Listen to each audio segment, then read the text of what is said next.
everything we've ever known, all the history we've ever known, every single Homo sapien, both in recorded history and evolutionarily, has existed on this pale blue dot, what we call Earth.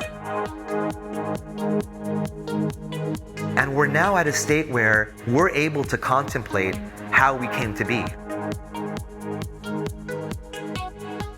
We're essentially made up of star stuff.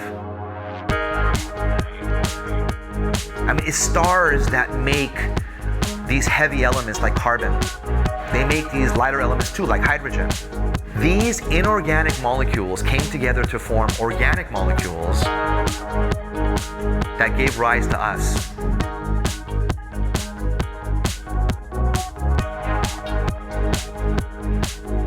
And now these molecules, what makes us, is questioning whether or not we're going to survive,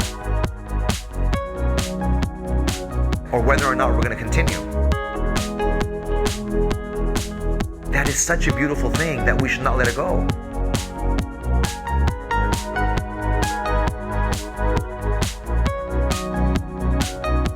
So it's in our hands. If we don't do something now, and it has to be now, that organism which is questioning it may not be here forever.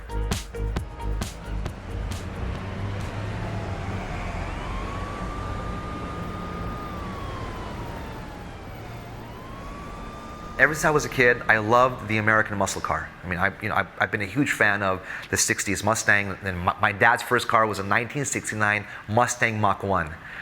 It was beautiful, and he used to tell me, he even tells me now, he's like, that thing used to eat up so much gas that when I was on the freeway going to work, I used to see the fuel gauge coming down.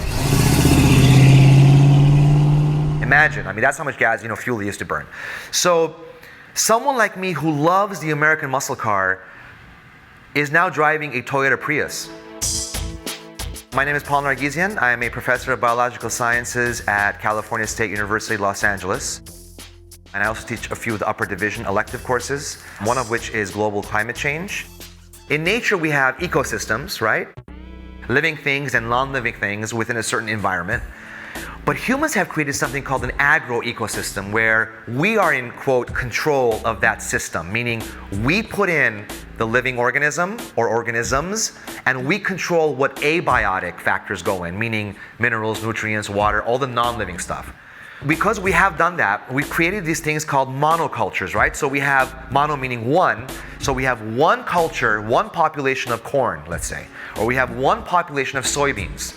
And what we're seeing is that we were relying on certain aspects of the natural environment, we were talking about water, rainfall, to help with our monocultures, with our agro-ecosystem. How much water we provide, how much water nature helps us in providing.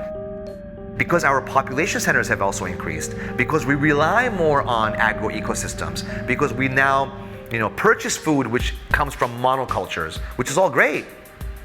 If we get a shift in climate, which then causes a shift in the water cycle, that can affect how much food we have available. At the end of the day, people really are affected when it hurts their bottom line and it affects their pockets, when they have to feed their families. And when you start seeing that climate change is taking a toll on nature, which then affects our agro-ecosystems, then that starts hurting people. And that's a direct link. I mean, if you want to make a direct link, that's a specific link between climate change, economies specifically, and these farmers who are struggling now.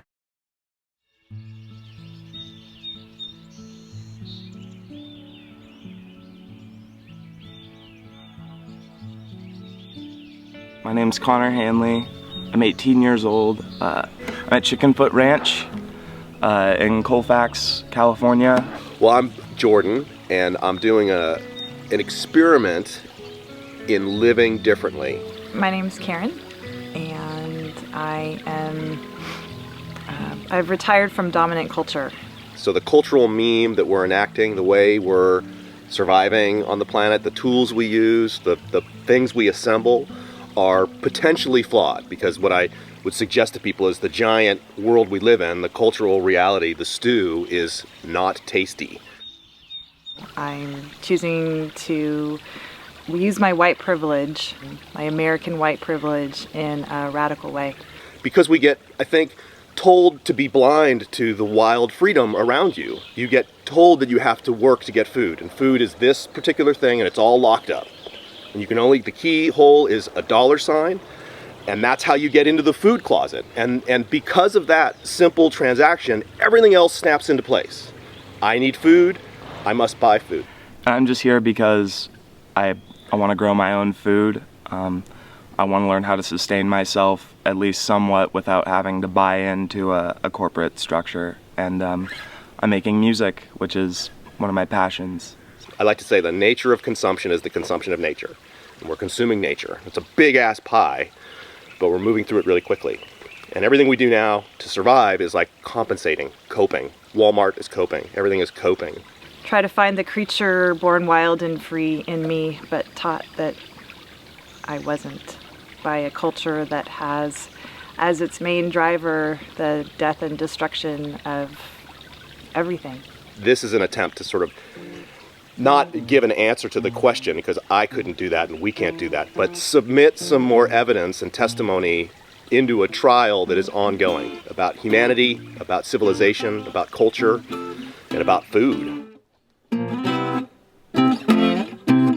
Skip a quick lip, last moment, grass compose. You've rolled over skin, then to deepest search for some closure. The show's over, credits are rolling, you can all go home. This might have make oil to drone, if not a platinum. Let's eat a 4x4 that's pumped full of estrogen, raised on Monsanto grass, cause Papa Gub said it was good for him. And good for you, sir, too. Just like the fountain of youth. Who the fuck wants Mickey D's to go and spill the truth about their cancer nuggets and the tuberculosis? Proud Miss America don't, cause she's the one who funds it. What about these fracking rigs all up in the water table? If we bitch about the drought, they turn our taps on just flambeous. And if you're tuned in, listen up to what I'm saying. We got a freedom and our planet that needs saving. Cause if society's doomed, then I'll opt out of adopting the label upon myself. I'm a human being, I matter on this earth, so I'll preserve the truth with my blood and the dirt. Yeah, yeah, yeah, with my blood and the dirt. Yeah, yeah. As an advocate of tax evasion, Al Capone captivating fundamentals greater than the day-to-day shit. I got some fears for you to play with, the bigger picture outside the frame of mind, behind the curtain like the Dr. Oz regime. Just another Ponzi scheme, just like public education. Flip the coin and pick a side, but it's got more than two faces. Indoctrination, intravenously, straight into the blood, apply the dose liberally. Are you feeling me? The stress is straight killing me. Just assure me that I ain't the only one feeling these feelings, please. When will the drilling cease? Won't kids starting books again? We'll realize we've amended Constitution to death. That what we've been preaching is college parties and crystal meth. That the next generation's a bunch of hoodlums, skill and petty theft, and that we've no petty left. All of our humility's gone. Had to make room for nuts, cause we decide to go and drop some bombs. Assistance, spare me your qualms. I don't want pity parties. I want to store this planet with a freedom-loving army. So bear your arms and stand beside me in our might. We'll rise like giants with love for life and for ourselves. We'll crush all that defies us. If society is doomed, then I'll opt out of adopting the label upon myself. I'm a human being, I matter on this earth, and I'll preserve the truth with my blood and the dirt. Yeah, yeah, yeah, with my blood and the dirt. Yeah, yeah. Thank you very much.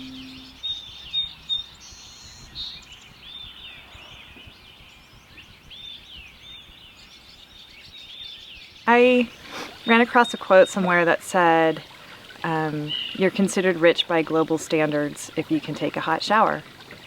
And that really resonated with me, because I went like, wow, we so take for granted just the ability to, turn that faucet and you have hot water. And how many people really, of the 7.2 billion of us on the planet, how many actually have that luxury? We got rid of the propane, and so that meant the hot water heater went, and then spent 6 months learning how to live without it. We have largely as many perennial foods as we can, and foods that will reproduce happily if they're annual. So a long time ago, we as a species started using annual plants exclusively as our food source because of how rapidly we could evolve that plant. You were committed for a year. If it went right, you could take the seeds from that plant and continue to propagate it. If it didn't go right, you could move away from it quickly. Versus plants that grow over 3, 4, 5 year cycles, or grow for 10 years before they reach maturity and start offering great abundance. And so that short cycle kind of living that I think is evidenced in everything we do with throwaway containers, exists in the agriculture footprint as well. So here we don't want to grow what I call poodle foods. They're too sensitive, they're too delicate, they're based on living a kind of a lifestyle that allows us the luxury to grow foods that require a lot of food, a lot of water, a lot of time and care and attention, and a lot of defense against the natural world. We've been here for 3 years. This was our kind of eject out of dominant culture, cashed out everything that we had, retirement funds, all that, much to, my parents' like warnings against such. But I said, I have this money and it's sitting in these funds being invested in fossil fuels and all these things that are keeping this machine going. And I said, I want to put it into something actually tangible and real. And so cashed all that out and put it into this place. And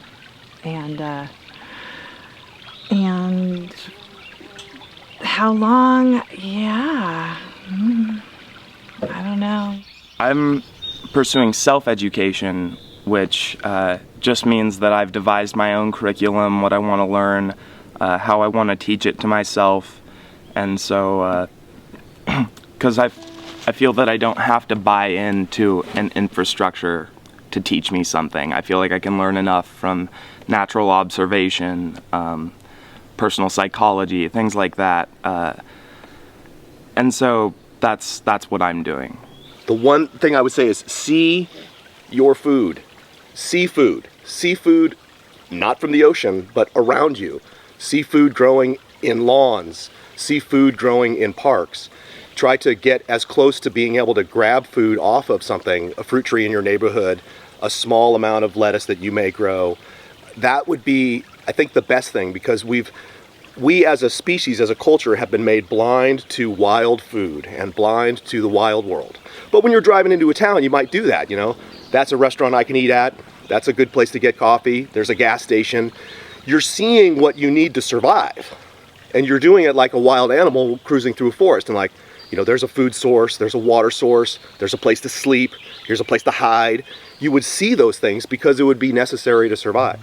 And that, I think, is the doorway you have to go back through voluntarily, happily, to be able to think about the question of sustainability or survivability with practical parameters. Right now, I always say it's optional till it's optimal.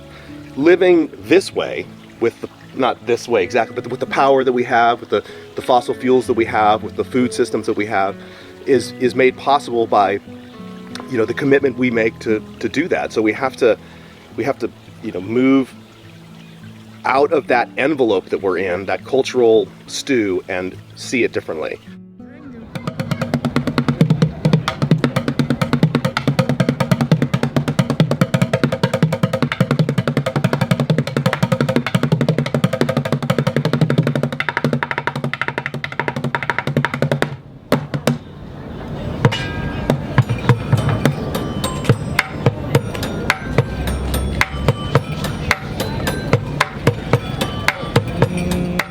Kind of a family company. It really is a mom and pop in a lot of ways. We started it for a few different reasons, but I think it's to be able to give people an alternative to what's currently out there in terms of snack foods. So we really spend a lot of time sourcing out the highest quality ingredients and making sure that we put a lot of love into our food, so to speak. My name is Adam Dodds. I'm the founder of Life Bites. It's a soft-dried banana dipped in dairy-free dark chocolate and rolled in either hemp seed or shredded coconut. So we started making these in our home kitchen and selling them at farmers markets. And then the success in the farmers markets, the word of mouth spread quite fast. And over a 2-year period, we finally started getting into big chain stores like Save On Foods. We finally got into Whole Foods this year, and that's prompted us to want to expand to all their locations, because they're nationwide and also in the States. So that's prompted us to want to get our food safety certifications and our gluten-free certifications, so we can enter those new markets and expand and share these tasty treats with everyone around North America and the world. And we were fortunate enough to be able to get a really supportive following. People who really care about what they put in their bodies, people who, I guess for lack of a better term, are critical thinkers when it comes to their diets. So yeah, It's been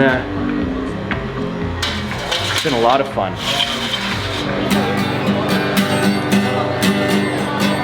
Every little tear that falls from your eyes makes me want to take you in my arms, tell you to stop all your sobbing.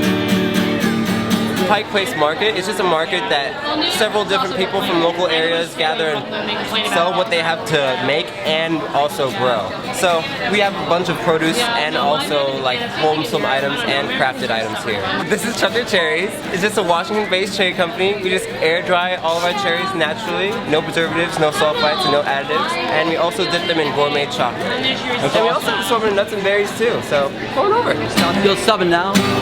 Stop it! Stop your subbing now. Stop your subbing now. Stop your subbing now.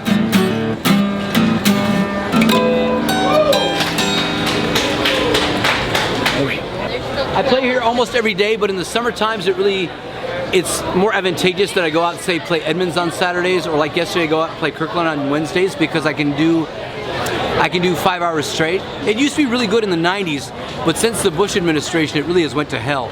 And it used to be really nice, but after 9/11 and Katrina and all that, the tips just kind of went flat. You used to almost be able to live on this, which you really can't anymore. I see a lot of guys trying, but I always tell even my sighted friends, I'm like, why do you guys do this? I mean, it's sort of a step up from selling pencils, you know what I mean? Mm-hmm. I mean, it's kind of a Republican's wet dream of a job, because there's no minimum wage. What's your name? Chad. Hi, Chad. It's a pleasure to meet you, man. Sorry. What's your name? Corey.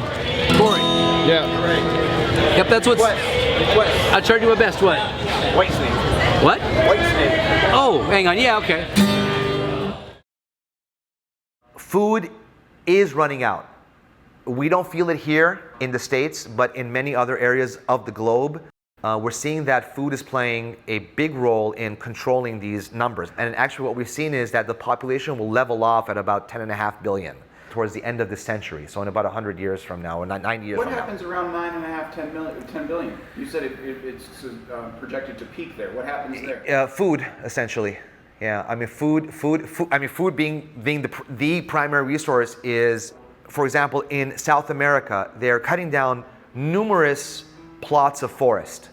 And people are doing that for economic reasons. I mean, they want to cut down trees so they can essentially grow cattle, these monocultures like corn, soybean, etc. That's unfortunate, because what they're also seeing is these extremes in weather. So even though these trees are being cut down, you have a monoculture, you get extremes in weather where you get heavy amounts of rain or drought occurring. That wipes out the entire system. That wipes out that agro-ecosystem. So over time then, the more climate change we see, the more extremes in weather we see, that's going to hurt food resources.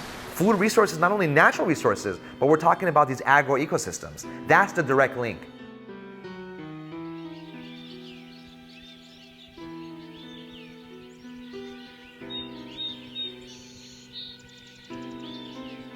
What we've got is basically a house of cards. Everything is basically set up so that those few areas that are based solely on monoculture agriculture, like the corn belt, the wheat belt, the climate is shifting there. The original crops that were adapted are not working. You've got entities like Monsanto and Cargill and ADM screwing with the very genetic foundation of the food supply. My name is Michael Silikowski. I studied at the University of Maine from 1976 to 1980. I am a retired disabled postal worker who also has degrees in zoology and anthropology, and I'm halfway to a master's in environmental policy, law, and science. You have some food growing here, plus one of the first things I did when I moved to the Northwest was start scoping out the situation. What's the agriculture here? What are the dominant crops? How does one acquire them? How do you make do with less food? How do you make do with local food? I was out in my own vehicles driving through farm country for 55 miles every single day, all 4 seasons. And in that time, I watched the fauna and flora change before my very eyes.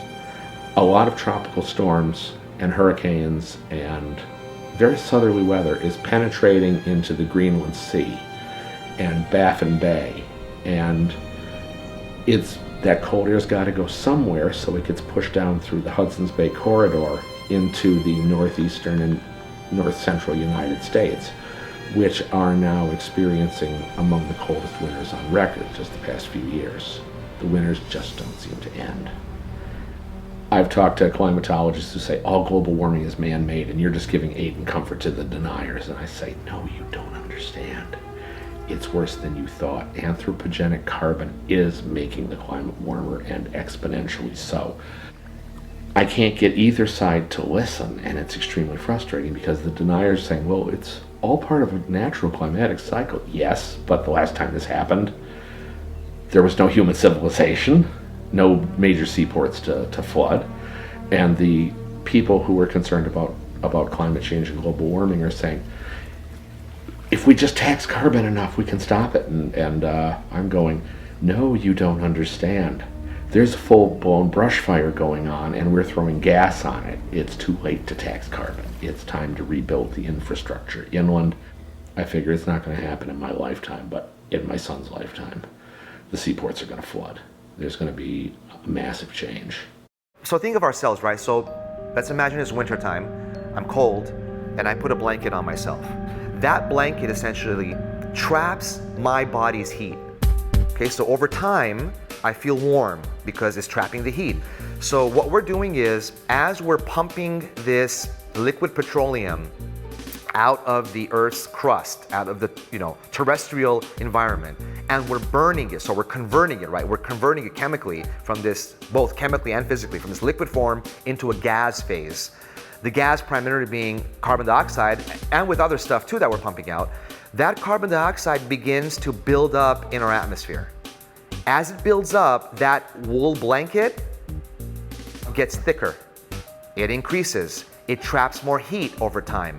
So that interplay being we here on the Earth, on the crust of the Earth or on the terrestrial environment, and the atmosphere above us, we tend to see this interaction with the heat getting trapped. We're seeing warmer nighttime temperatures. So and that's across the globe. So it's during the nighttime where we tend to cool off and cities tend to cool off, etc. We're seeing the opposite. We're seeing that the nighttime temperatures overall are not only increasing, but staying warm. So that's problematic. Right now, we're about 400 parts per million carbon dioxide in the atmosphere. What that means is, if you take 1 million molecules, a sample of 1 million molecules from the atmosphere, 400 of those, out of the 1 million, are CO2 molecules. Okay, now you might think, well, 1 million molecules and 400, it's a fraction of that, are CO2 molecules, and that's causing global climate change. The problem is, over time, we've adapted. We have evolved to exist in, a certain level of carbon dioxide. We've gone beyond that now. So humans have never existed on Earth before in this form, Homo sapiens, where we had a level of 400 parts per million CO2, ever. This is the first time that we're in that boat. And to be honest, this is one experiment that I don't want to see the results of, because, this is a global experiment.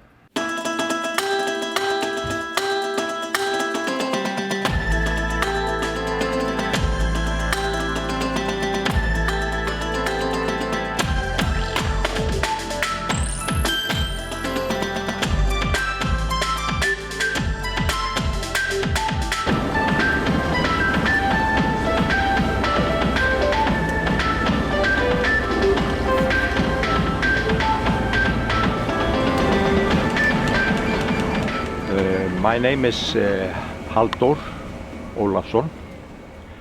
First name Halldór, last name Ólafsson. And I am from a town named Fragility in South Iceland. We say always where all the greenhouses are and the hot springs.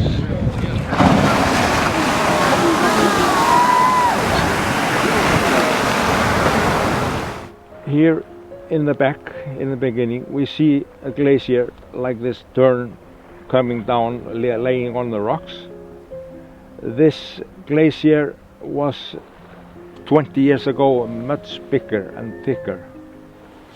And this big glacier here, Vatnajökull, this is the biggest glacier in Europe.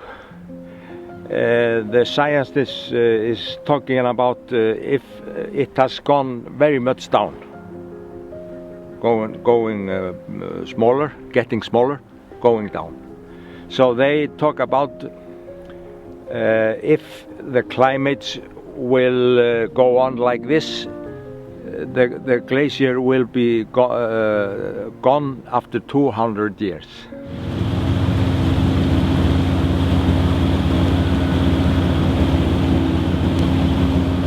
Hello. Hello. How are you? Fine. Nice. Me too. Okay. Okay. Well, my name is Chevy. I'm gonna be your guide today. So welcome to the Jökulsárlón Glacier Lagoon. I'm gonna tell you the most interesting facts about this place, starting with this beauty here. Like it? Nice one, right? Well, I'm gonna start telling you about the age of this piece of ice. Any guess of how old is this? I have no idea. 120 years. More than that. 2,000. 10,000. 1,000? Who said 1,000? 20,000. Yeah. We have a winner today. Because we have. That's your prize. It's a nice trophy for bringing home. Yeah. Because this glacier, Vatnajökull, is actually huge. In terms of amount of ice, it's the largest one in Europe, and it covers the 8% of Iceland. So it's quite big. But at the same time, it's sadly the fastest retreating glacier in Europe. We are losing it. It retreats 100 meters per year. That's quite a lot. That happens because of the global warming, and that happens because of the salty water. Because the salty water from the sea, it's pushing inside the fresh water. And as you know, the salty water melts down the ice better. That's the reason why we have here an absolutely different view every day. Because these icebergs change a lot in a single day. This glacier, as all glaciers in Iceland, are going to last for 150 years. They are going to melt completely. Then when that happens, when that glacier disappears, there's going to be a fjord here. And it's going to be a pretty deep fjord, 300 meters deep fjord, during 21 kilometers. So it's going to be awesome. But yeah, that's actually a really pity. It's a really nice place, so yeah. I had a seat in Parliament for the Left Green movement for 10 years. And the last 100 days of that period, I was a minister for the environment. On the issue of global warming, Iceland has had severe problems through the years. First and foremost because the government was not willing to believe in the predictions of the IPCC.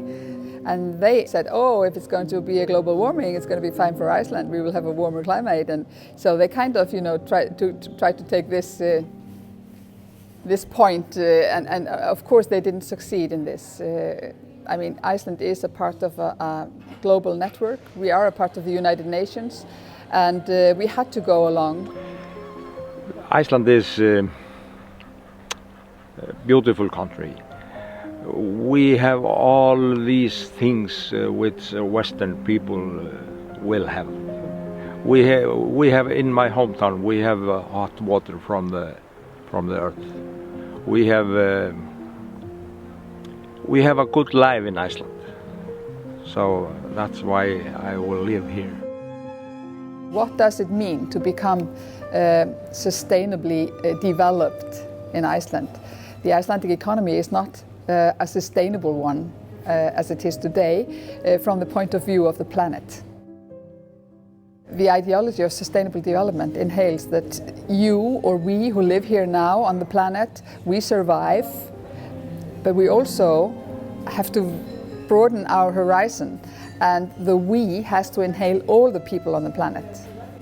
And that is such a task that it is almost impossible for people to comprehend it. I mean, to find out what is it that we can do in order for the 7.2 billion people, or how many we are, to survive on the face of the planet. And how are we going to secure the people to come, the generations to come, that they will also survive. So to turn the focus from economy and turning the focus onto the planet and the life systems of the planet is the task of Icelandic politicians as well as international politicians, and I think artists can help a lot in that task.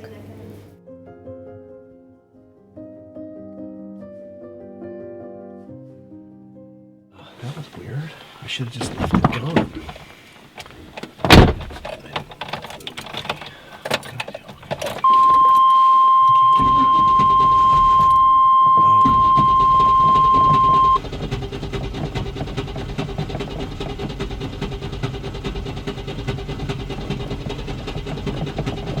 Things didn't grow. They grew weird. I don't know what else to say. Summer here, trying to learn how to be wild and free with a sustainable farm is always a challenge, because you have to face something you'd call failure, right? When you realize that your efforts are not far enough along. And other people were all talking about it too, because we have friends and things who are growing food, and I don't know. Things did okay. Things weren't in balance. This summer was not productive from a food growth perspective, but it was productive from learning more about the mistakes I've been making and ways to fix them going forward. I'm still doing bits and pieces of self-education. I mean, it's a very incremental process, because you have to do side jobs and things to actually pay for food, unfortunately. And so it's been between music and trying to get together with people who do music and are good outlets to do my music with. I've just been working and trying to read when I can, but I mean, yeah, odd jobs. I try to fish when I can. The things that work best here are, fig trees have done very well here. So we've eaten a lot of figs, and that's been fun to watch. Dandelions grow well here. Herbs of all kinds grow well here. The worst of the vegetables, though, from the zucchini to the tomato. We grew some nice garlic and onion stuff that's underground, but haven't been able to, crack the proper dynamic for growing vegetables successfully.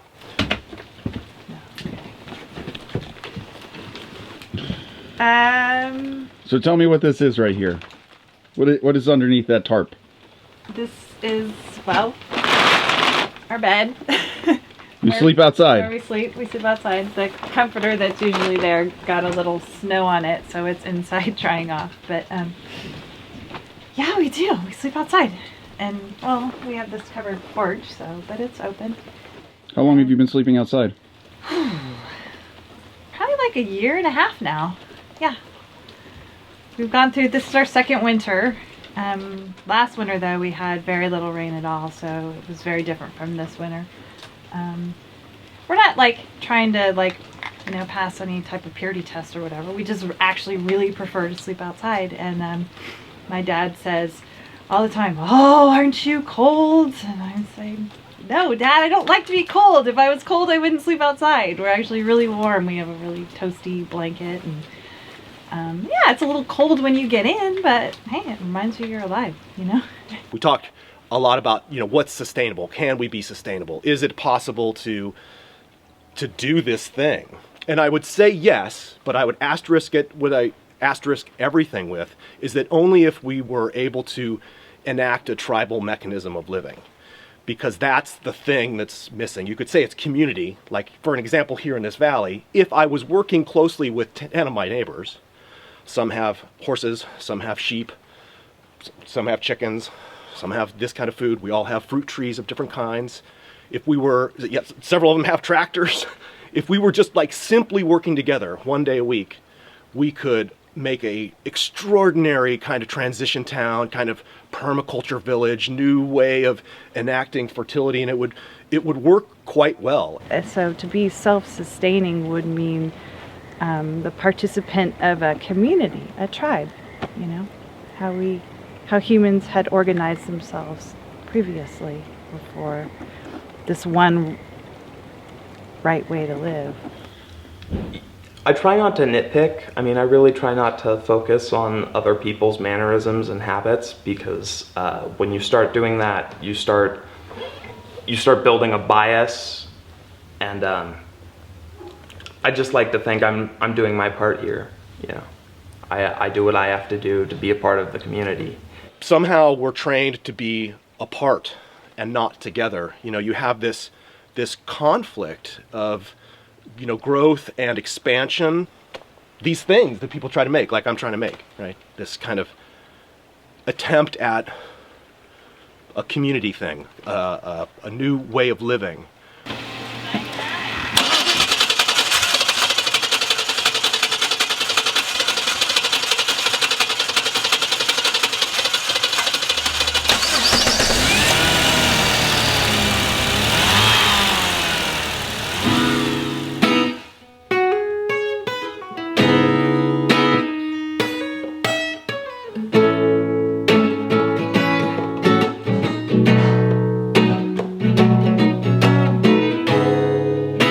And I like to think too much, and I like to drink too much, and I like to talk too much just to myself, because I need the conversation.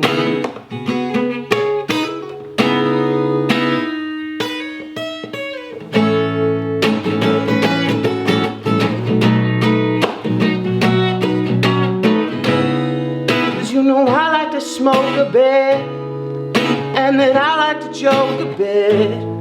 So why don't you take a sit? You know it could take a minute to have a conversation.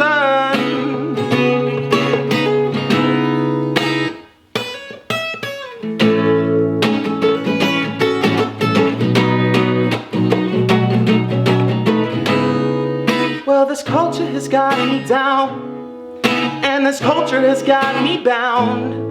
But you bet that I'll make a sound, getting the message out to raise some more attention.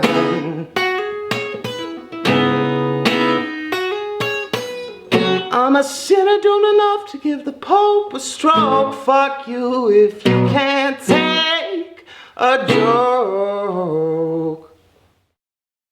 I think that folks who are doing that, they're well intended. I think a lot of what they're doing also can be utilized in my life every day, where I am using less water, or I am using less energy. But that's difficult for a lot of folks to do.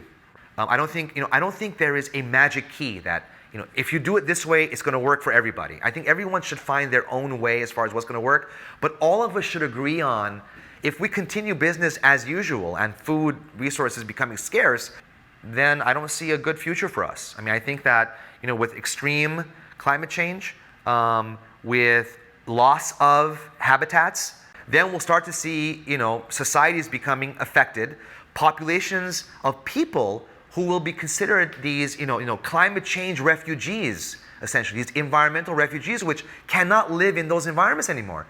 We're seeing that with many island nations, for example, which are becoming inundated. They'll have to move.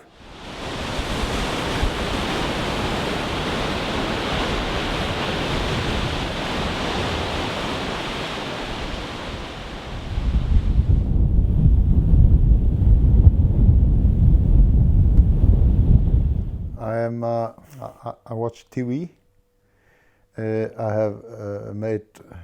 have modeling ships for many years, and I'm a motorcycle fan. I have many motorcycles. Really? Yeah. What's a couple? The same as I had when I was a young boy, Honda CB 750 of the year of 1974, and I have two of that. I have an old British bike from 1946, and I have one Harley Davidson. My name is Tryggvi. I have lived here all my life on this island. It's a little island, and I have been a sailor since I was a young boy. I've been fishing for over 40 years, and we are fishing most cod and haddock. And through the years, this has been the biggest fishing port on all Iceland.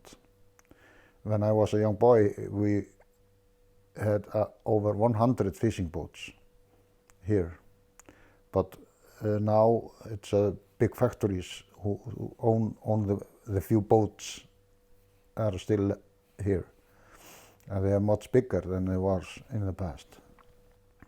I'm lucky because my boat is not in the factories, big factories. We sell the fish mostly to England and we get a good price for it.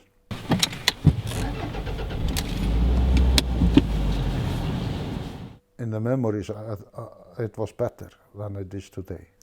The last winter was very bad.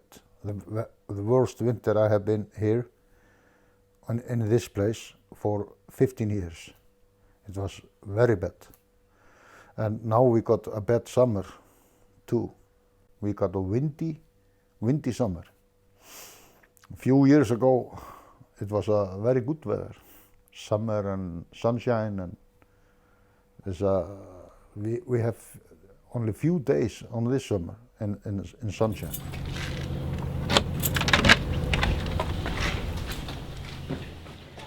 Yes. Here is one I'm making.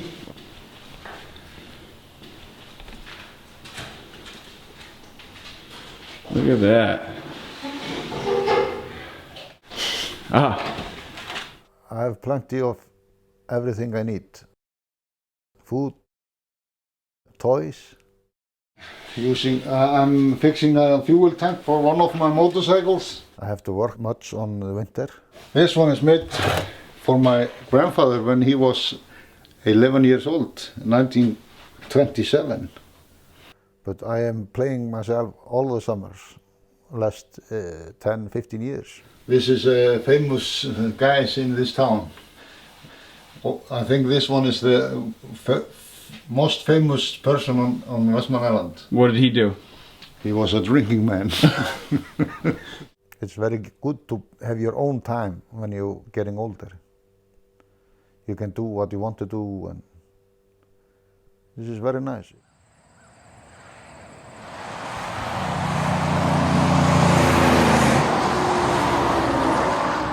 I'm round there to Volvo, born out in Bismarck, North Dakota. I've been everywhere. I'm old. This is just, I'm on a fixed income. This just helps me out a little bit. So do you have a hard time getting food? No, I don't. I go to the food banks and the cleaners and all that. That's good. So you're taken care of. I worked when I was a little grasshopper. No bills up my Social Security. I usually go on, ocean fishing. But, out of my money I get, we get some nice ones. Yeah, nice. Do you think that there's anything going on in the world getting hotter or anything like that? The climate change, or what we're putting up in the air, you could see it different here. Yakima, it's hotter, colder, winters. We haven't had snow here in 2 years.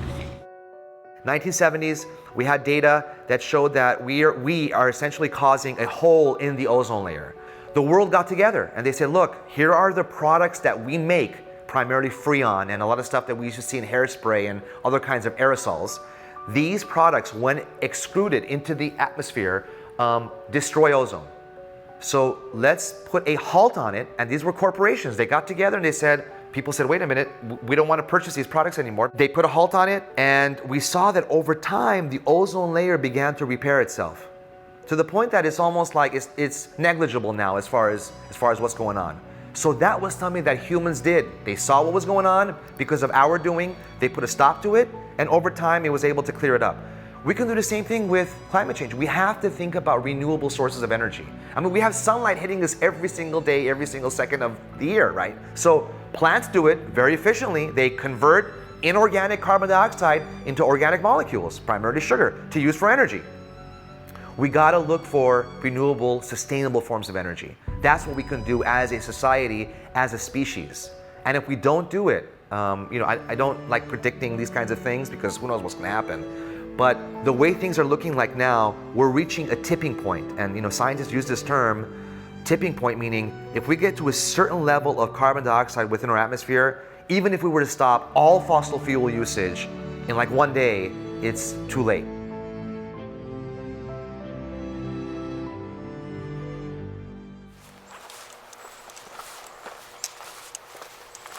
I remember fishing when I was a kid, like 4 years old, before my mother and father divorced, and I've enjoyed it ever since. I started trout fishing, I guess, when I was 5. My stepdad, he always liked fishing, and he had lures in his tackle box, and that was kind of what I grew up with. And then I guess more recently, in the last 3 years, I got into catch and release and more just die hard every day. Try to fish every single day, try to fish a different way. You know, try to catch them on a fly, try to catch them trolling from a boat, try to catch them like this with a spinning rod, bait soaking, just every way I could. I'm working to get a car for freedom and a life and food. It's been an experiment. I've said before, this is an experiment in living differently. And I think that most science-oriented folks would recognize that the majority of experiments fail. We've been here about 5 years now and been able to caretake this place for that long. I feel like I've become bilingual.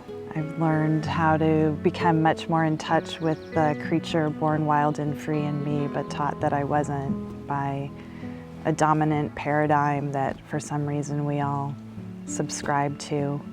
It's really hard to be acting in defiance of that domestication ritual or that civilized ritual. Whatever made us us, whatever made us the thing that we now exert, whether you love it or loathe it, was collective and communal. And the physical and mental and the food systems and the things we did don't exist anymore. We're different. We've made things different. I mean, look, if anybody needs like a tutorial on how like really bad things are, I don't know where you've been. I mean, come on. I'm just so tired of like not being able to just like fucking talk about it. The things that are all around us where there's a general implosion across the board would reflect that reality, that societally we're paying sort of a deferred maintenance price for a style of living that's not going to work. This is me just observing what's going on around me. This is me understanding how the climate has changed in the small little window that I've had, 5 years to be here doing this.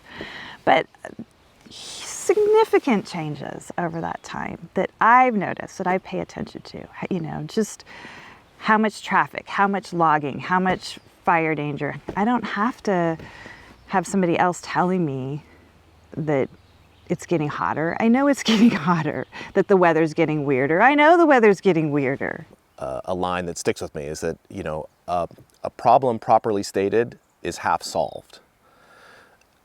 So I've always wanted to contribute to the question side. I think what I've learned is just that experience is key, and to hold other people's experiences against them without experiencing it for yourself is a bummer. And so I think that's the importance of self-education. It's just experience. It's adorning yourself with other people's experience, and it's really great. It's helped me grow a lot. So there's something different. You know, we're raised in this culture. It's win-lose. That's it. You win or you lose. Like, really? That's it? Like, why haven't we gotten around to the point where we only win if everybody wins? And so growing exponentially, there's nothing 7.5 billion people can do and survive, sustainable or not. We can't have organic food, we can't have grass-fed beef, we can't have beef, we can't even have hummus, for God's sake. There's just not enough of enough of enough on a scale of time that's meaningful, and you can pick what that is, 100 years, 1,000 years. If I said you were putting all of your future ancestors into a death machine and strapping them down, and in 1,000 years they're going to have to pay the deferred maintenance price of the decisions you make today, you know, what would you do? Would you say, like, that's not right? If you got that diagnosis, you know, if you got that news, like, you've kind of reached the hospice stage of things. what would you do with your life? What would that influence in terms of how you wanted to take your next step? People want to kind of wrap it up with a soft landing, with an easy answer, and the answer isn't easy. The answer is the same one that Buddhists would say. Life is suffering, you're born into death. And there is a truth to that, but that's the glory as well. That's the wonderful thing. And so what do you do with that time? How do you live in this slipstream? What is your intention? Life is death. So we shouldn't take ourselves too seriously, and we should live in the moment as much as possible and try and not to, kill other people. There's nothing bad about seeing a future with the end of you in it and the end of the things you do. In fact, all of life around you comes from limitless death in creating soil, in creating trees, in creating the mechanisms of evolution. It's completely sacrificial by nature. So there's nothing bad about looking to a future that we're not in, that this thing isn't in. Then death is just part of life, and we're gonna get through, and this too shall pass. And I just want to move into the next realm as clear and feeling balanced and right as I can. I would say just keep learning, keep reading, keep reaching for that thing. If it's just on the tip of your tongue, if there's something that you're just not sure about, but you think you really want it, just go for it. Just reach for it, because that's the only way you'll actually progress, is just by trying things.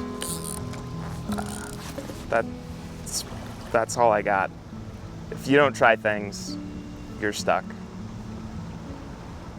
Because the echo of what we do now, today, is forever. And that's it. And then you're done. And then you go on to what comes next. Tomorrow. Maybe.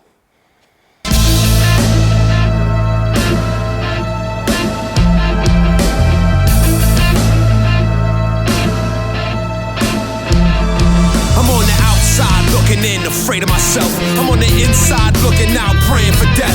Lost in the battlefield, my sanity gone. Still I trudge through the trench filled with evil intent. Killed, I'm ready to take lives, too proud to forsake mine. These voices inside my brain, they screaming inside my mind. Won't leave me alone at night. Try to drink them out my head, but I just wake up shaking, screaming demons right around my bed. I'm in a bad place, see the sun don't shine around here. Ain't no soul in this bitch, cold winter all year. All sinners, no care, scared to die, don't dare. Life ain't worth a lot here. I suggest you beware, it's a fine line to cope. Only some will notice, so I burn my hocus pocus to provoke my focus. Conspiracy theory, I can feel them coming to get me, but when I go, I can guarantee I'm bringing it with me. Now I lay me down to sleep. I pray the Lord my soul to keep. If I should die before I wake, I pray the Lord my soul to take. My soul to take, forsaking me so sacredly, insatiably. No sanctity, no mind to eat. No soul remains, no time to breathe.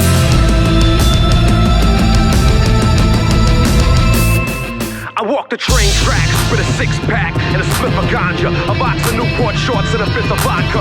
Ready, I'm prepared, no they plotting on my life. I can feel the grim reaper in the silence of the night. I try to get away, shh, I hear they footsteps. They testing my sanity, well at least what's left. I walk slow, heel toe, stop looking, listen, hiding in the shadows. Trying to feel your they position, I take a shot, chase it with Corona, break the bottle. I'ma teach these cowards something since they wanna try to follow. You're rushing like 60, me I'm on my own. Heart racing, blood boiling, motherfucker, bring it on. I started swinging and one of them cats cocked the chrome. Closed my eyes for a second, I was all alone. Did that shit really happen, or am I that gone? Closed my eyes one more again, I was back in my home. Now I lay me down to sleep. I pray the Lord my soul to keep. If I should die before I wake, I pray the Lord my soul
control.